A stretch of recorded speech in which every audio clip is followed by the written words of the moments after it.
I am absolutely convinced that men don't actually want relationships. Like, men want their lives as is. They want to go about their day exactly as it is, do whatever they would normally do, and just want somebody there when it's convenient for them or, for the things they want to do. Like, convince me I'm wrong. Well, I don't think that you want to be convinced that you're wrong.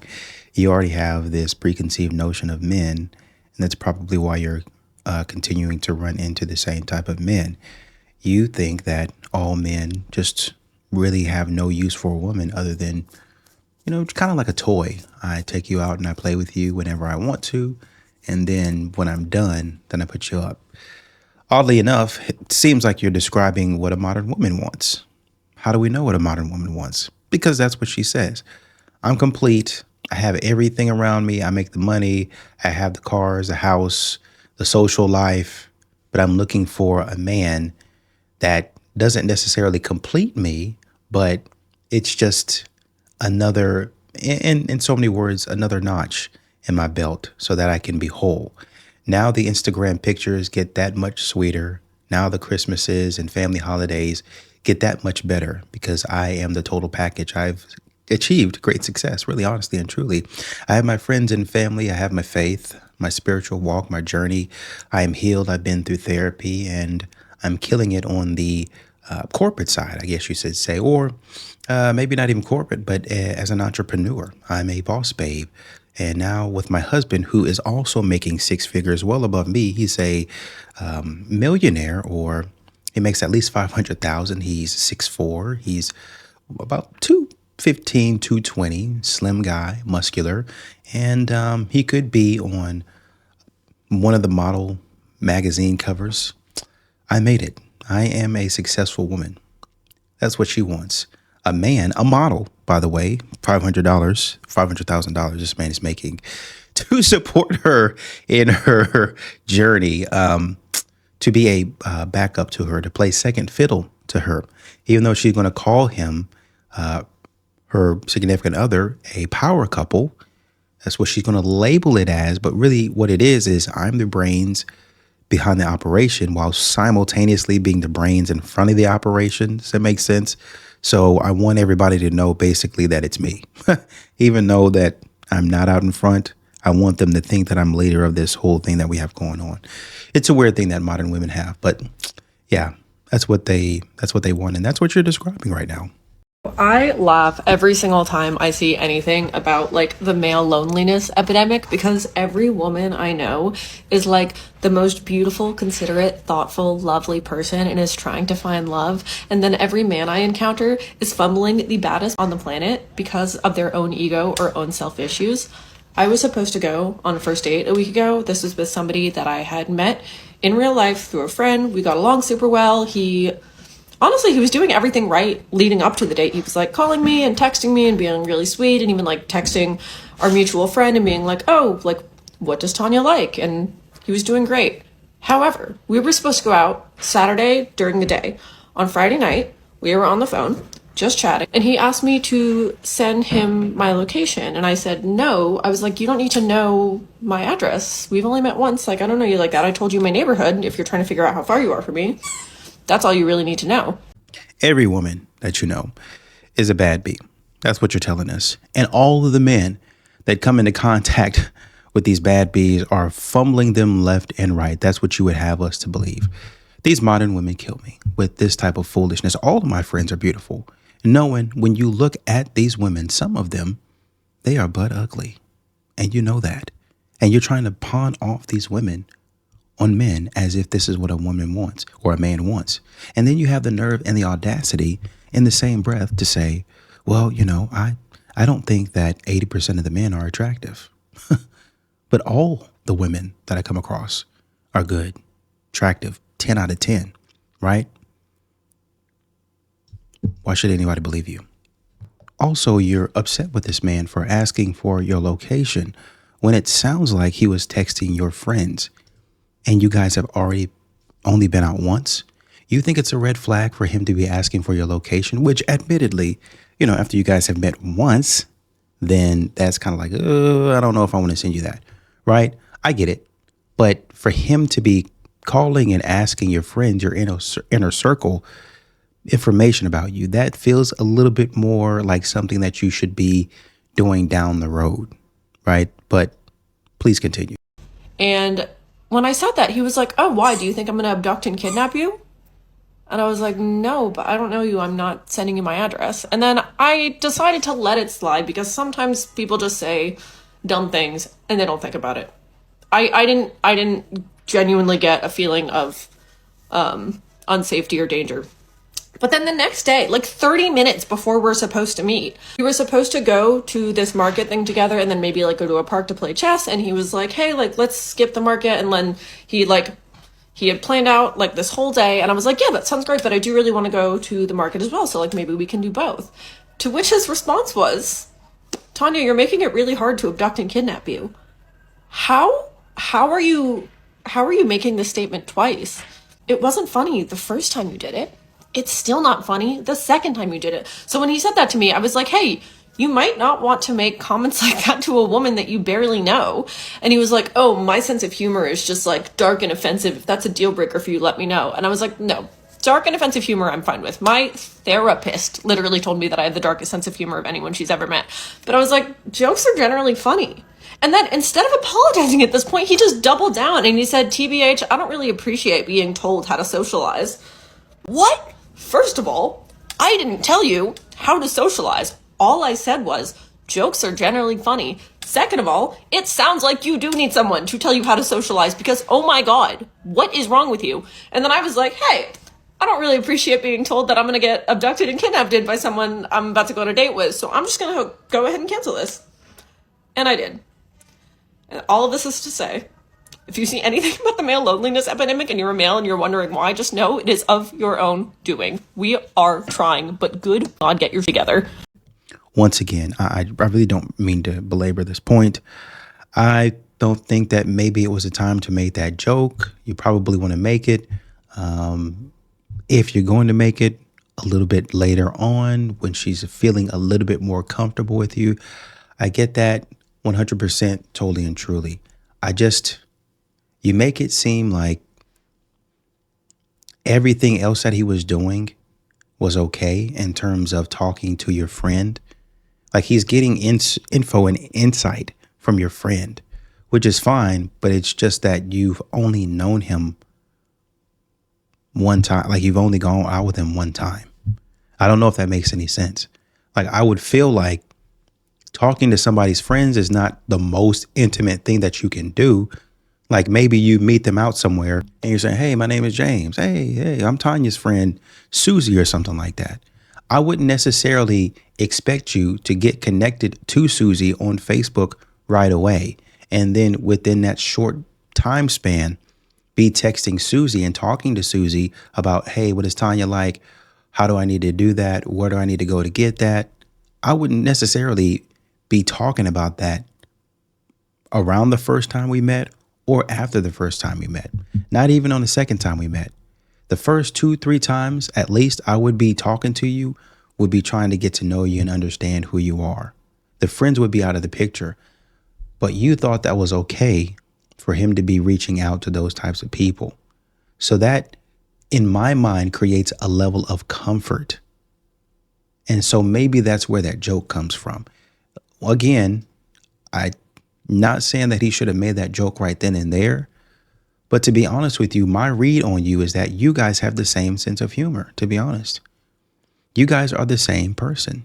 And now you want to act all righteous and, oh, I'm so scared and all of this stuff. And maybe you need to learn how to socialize. I'm not going to say that you don't like men, but your attitude from what I'm listening to in this video makes it seem like you think that you're above men. And you at some point in time, let's say he's the problem, okay? And he's terrible for doing what he did and saying what he said. Let's say he's the problem in this situation.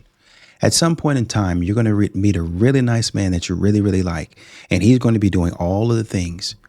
You're going to be the problem in that relationship. If you don't change your attitude, you're going to be the problem in that relationship. You're very snarky. You're very,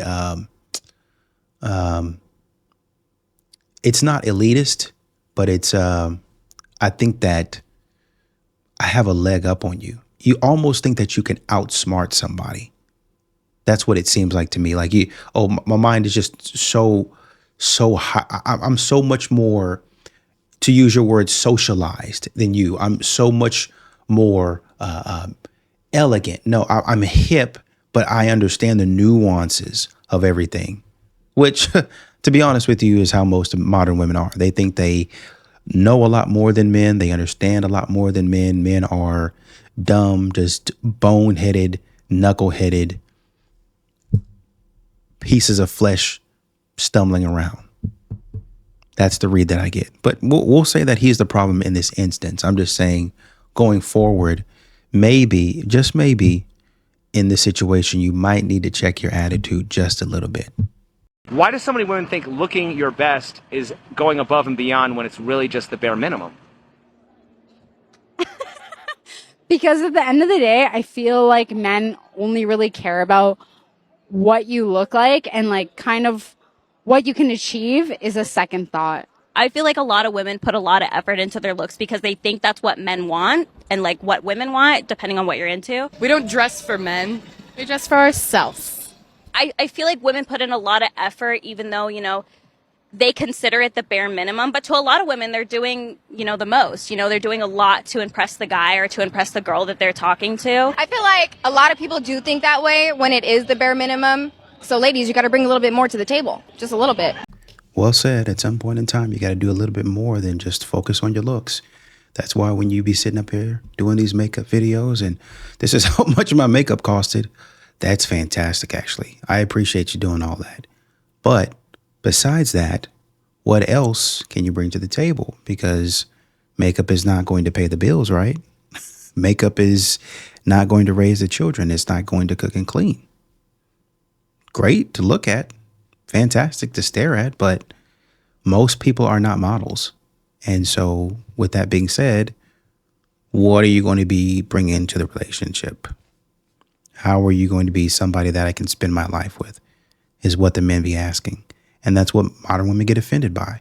Well, I did all this to look good for you. I appreciate that. I really do. But in you saying that, I would like to know, again, what you bring to the table. What is your personality like? What is your behavior like? Most men, the first time they pay bills. Most men in the hood. Most men in the hood. No, most men in the hood. They first time getting an apartment or anything, most times is with the female. So they feel like this is a big accomplishment. But us women, we are already like molded into that. That's like bare minimum for us. Since they conquered that, they feel like they should get a good praise, which is true. Personally, you should get a good praise because they're taking care of me. Yes, personally, you need a praise, a pat on the back. Yes. I need a praise regardless. But us together, you're not gonna get a praise. You get what I'm saying? Just feel me right quick, cause I'm already my mom already groomed me into paying bills and stuff and making sure I have Rent my like own 2K. shit. So when you come to me, if I'm paying it shut and up. you ain't gotta pay and you get to save it, save it. I'm not saying we're not appreciative of men paying bills. I'm just trying to say, you said that just because bills you were the pay bare bills, minimum. yes. No. Do you have an apartment? Yes. You pay bills, right? Yes. That's the bare minimum. Don't you Yeah, gotta pay but you bills coming forever? into my house, right? Coming into my house, saving all that money that I'm paying for, shut the safe and be happy. You still have other jobs to do. If you wasn't with me, you'd be paying that by yourself. You're never going to convince us that we're not alleviating an expense for you. You are though. I'm not. You are. Would you ever do that for a man? Let him move into your crib and not pay? No. Shut the fuck up. Exactly. Shut up. What are you talking about? You don't get a pat on the back for paying the bills. Why not? I'm not your husband at that point in time. We're just in a relationship. I don't have to do it. Like they keep saying, they're trying to get you to understand. You're paying. He's paying $2,000 at least, $2,000. Plus, he's probably paying all of the other bills. That's just on rent. Paying all of the other bills, then having to take care of you. Well, you was gonna have to do that anyway. Yes, I was gonna do it by myself. But now that I have a partner, maybe the partner should help me. But unfortunately, the partner that I have thinks that they should keep all of their money and not spend it on anything. My partner don't even want to pay the light bill. My partner doesn't even want to pay the light bill. They don't want to put anything on anything anywhere. They don't want to buy freaking They don't want to buy groceries. You're screaming and crying and hollering and kicking and doing all that stuff and moaning and crying about buying me a present, buying me something expensive. Modern women think because they treat a man to some freaking cookies every so often, then all of a sudden I should be grateful. No, I shouldn't. That's the bare minimum. That's the least that you can do. If we're talking about bare minimum, that's the least that you can do. Ooh, hey, baby, here's a card and some flowers. You have plenty of money to buy those cards and flowers on a regular basis because I'm paying the bills. If y'all want to go bare minimum for bare minimum, the least you could do is buy me a nice dinner every single week. Because that's what y'all want to do. That's what y'all want men to do. Buy y'all some flowers every week. All them flowers ain't but $5. Okay, great. Go get me something off of the value menu, off of the dollar menu. I'll love that. Appreciate it. Oh, if I want a nice meal, save up and go get me something from Chick-fil-A or something like that. I appreciate it. If we talking about spending $5 a week on flowers. Paying for nails. Go buy me a game or give me a gift card to Microsoft or Xbox or PlayStation or whatever it is. Buy me something. Appreciate it. But no, you're not going to do that. It's going to be every so often when I just feel like I feel good. I just feel like treating my man. Treating is exactly what it is because you're not paying any bills. And I don't get this treatment every day or even on a frequent or regular basis. So yes, he was right. Shut up and be happy that you don't have to pay the rent or the bills. That's not bare minimum. That's somebody alleviating stress out of your life because you don't have to worry about those bills. You just have to come home and go to get something to eat whenever you want to and bring me something to eat. You can come home and cook. You don't have to worry about the bills because the bills are already paid. All you have to worry about is paying for your nails whenever you want to go get your hair done and stuff like that.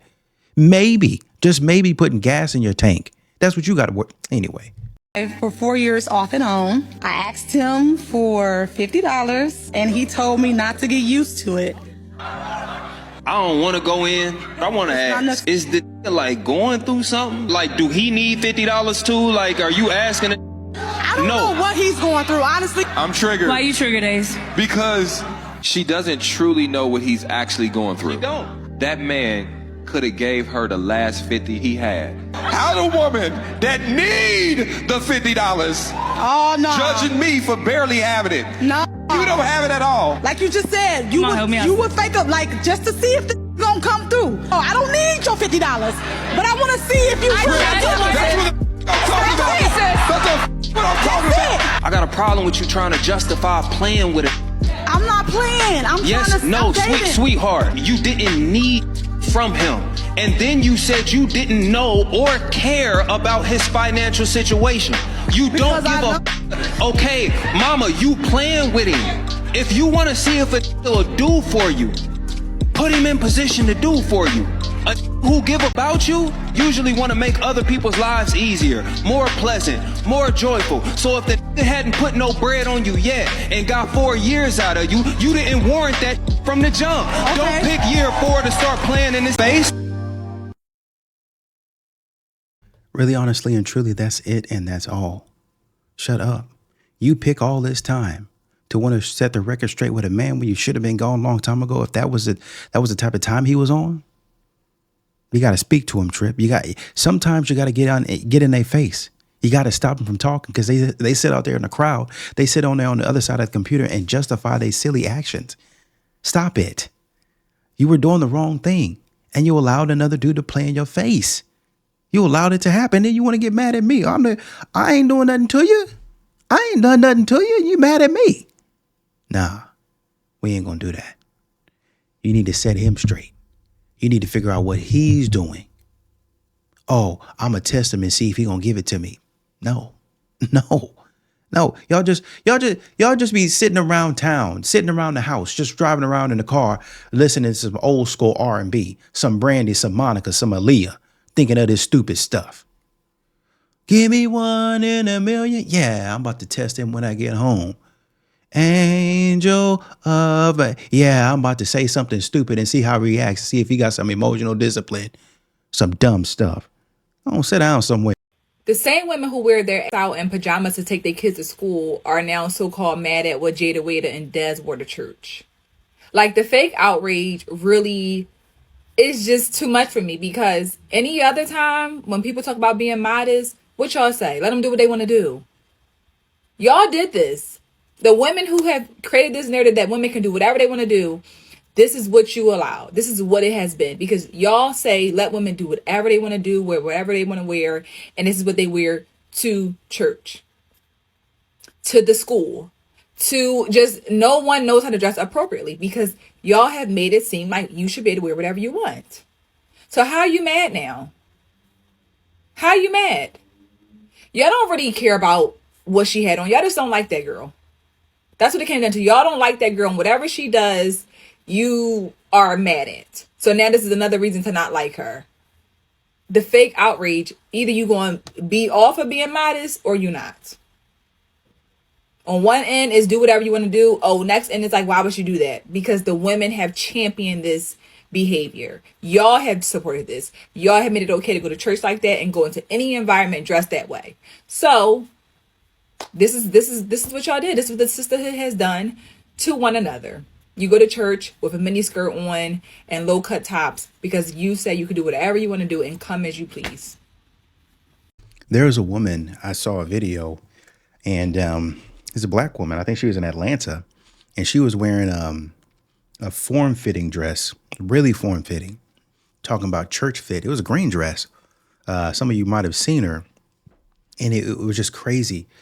Like, all of the curves in her body, and like, it's not like she didn't have any form, but all of the curves in her body, she was turning and facing the camera, putting her behind in the camera and stuff like that, talking about, I'm about to go to church. Where? Which one? Which one looking like that? Who's going to be able to focus and concentrate? Oh, that's not my problem. That's theirs. No. Okay, let's be fair. When they see you walking in looking silly like that, they should all the more focus on what's going on. That's number one. Number two is you didn't have no sense enough not to wear that, knowing that you're going to garner some attention from it. And then you're going to say, well, they shouldn't be looking anyway. Idiot. You shouldn't have worn it. You know, anyway.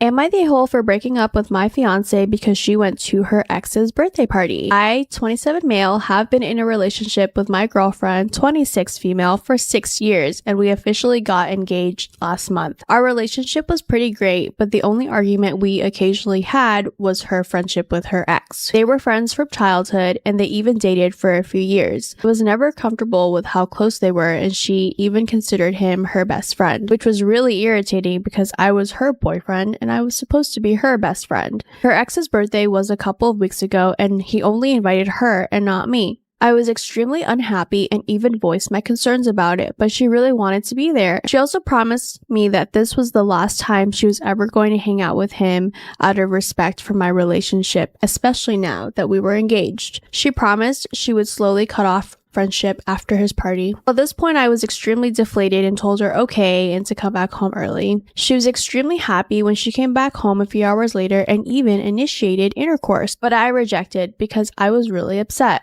She promised she would stop talking to him, and she apologized for going to the birthday party. I informed my fiance of my decision, and she immediately broke down in tears and kept apologizing.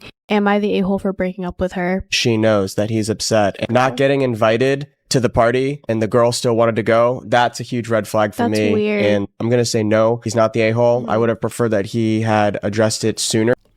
I'm of the same mind. I would have preferred that he got up out of there sooner. From the get-go, I don't know what he was thinking, but from the get-go, she was letting you know, hey, this relationship with my ex, I'm not going to cut off. Oh, okay. All right. Well, me and you going to be done. So before we even get into this, 4, 5, 6, could be 10 years. It doesn't matter to me. Your loyalties lie somewhere else. This dude didn't invite him. He did. That's no, I would have never made her my fiance. Not at all. He didn't invite you. That's number one. That's disrespectful. Number two, it's disrespectful for her to go knowing that you weren't invited. I could see, maybe I can make a case for you if you were still girlfriend and boyfriend. oh well, I'm still his girlfriend, so it's not exclusive. Exclusive. I don't know in what world that would fly. But if he hadn't made a commitment, went out and bought a ring and said, okay, we're gonna be together forever. Let's plan this wedding.